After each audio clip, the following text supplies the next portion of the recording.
欢迎大家来到我的频道呢。上次给大家讲了波罗的海以及波兰这4个被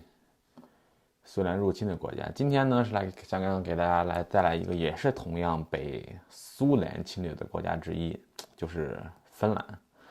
芬兰呢是属于北欧的一个小国，人口只有200多万，在当时只有200多万的人口的小国。然后之后呢，它的领土呢也是远远不及它的邻居苏联。在希特勒跟斯大林这2个大独裁者签订了臭名昭著的苏德互不签条约之后，希特勒开始了对西方的侵略，然后斯大林开始了对东欧的侵略。在这个时候呢，斯大林意识到他们跟希特勒翻脸只不过是时间的问题，2个大独裁者嘛，2个人迟早得掰。迟到要掰呢，他们就在想，那万一如果希特勒对我动手的话，那我该怎么办？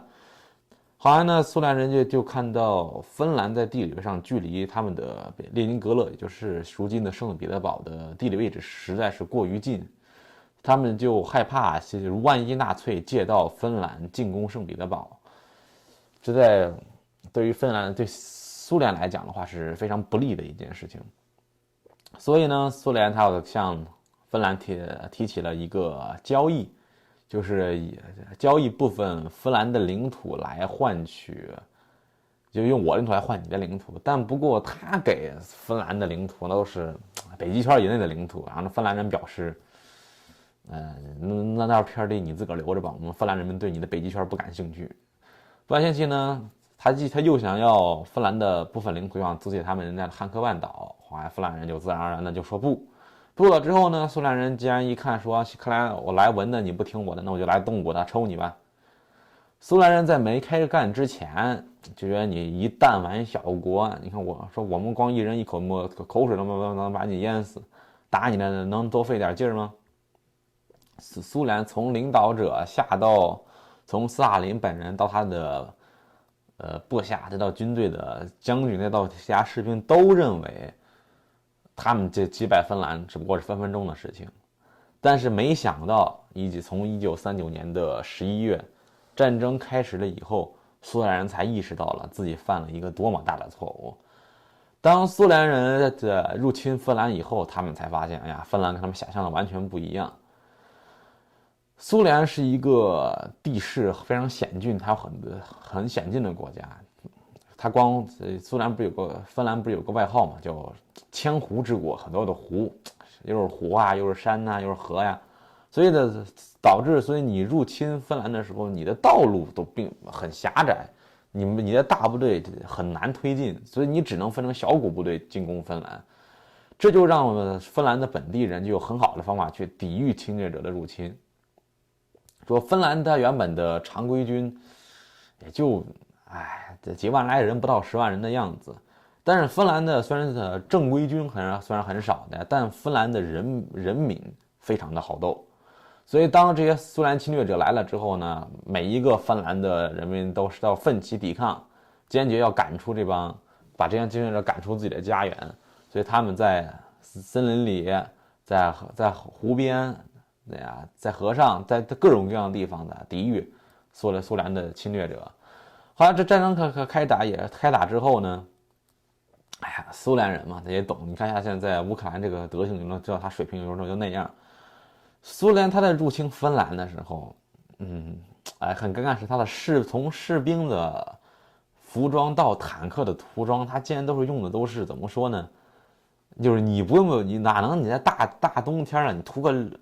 一片白，你涂个绿色，你涂个黑色，你跑到冰天雪地里打仗，你这不是就是人家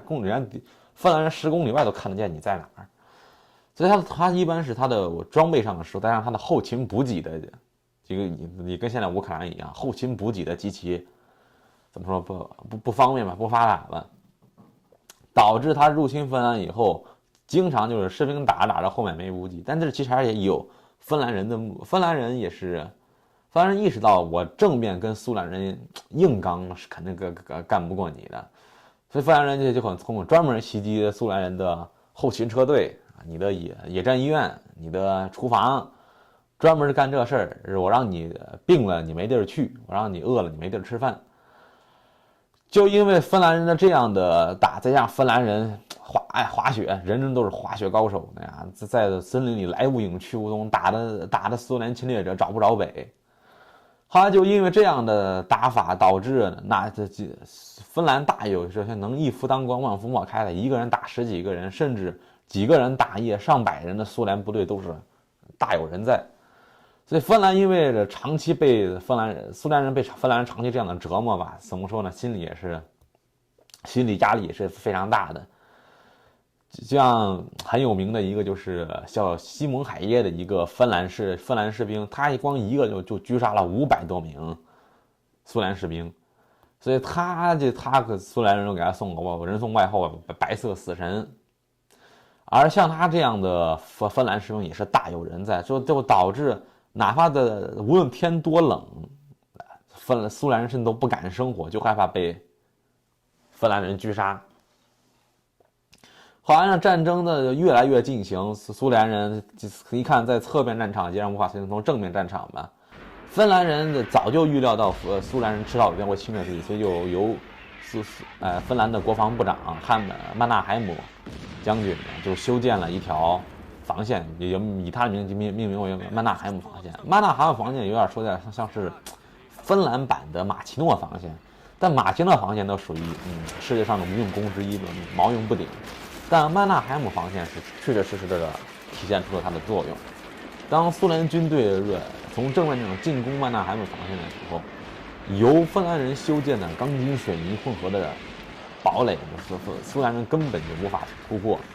后来呢，在正面战场上呢，死的苏联人那真的是一茬接着一茬，尸体堆积如山。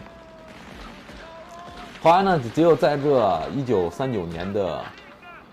11月，一直打到1940年，整整维持了104天的苏芬战争，也就是冬季战争了。这么长的时间里，苏联人投入了100万大军。你想想，你光投入的部队就是人家的人口的1半了。你投入100万大军，这将近20万人的死亡，数十万人的被打死、打伤、冻伤的人呢，更是不计其数。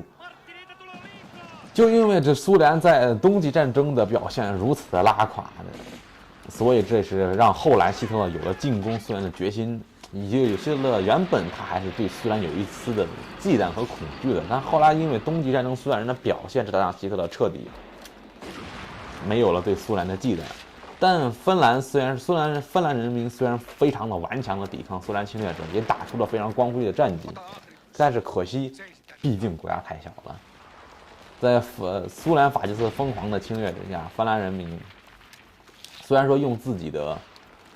身躯和血肉打出了非常完美的战绩，但是呢，毕竟小国。但是芬兰人也是靠着他自个出分的这份能力，逼得苏联人们，虽然说他2个人算是芬兰人向苏联妥协了吧，算是吧，从最后和平谈判也是妥协了。割让了一部分领土给苏联，让苏联名义上吧，算是战胜了芬兰，但芬兰却获得了自己的主权的保证。但是虽然说是这样吧，其实苏联在打赢芬兰没几年，希特勒就是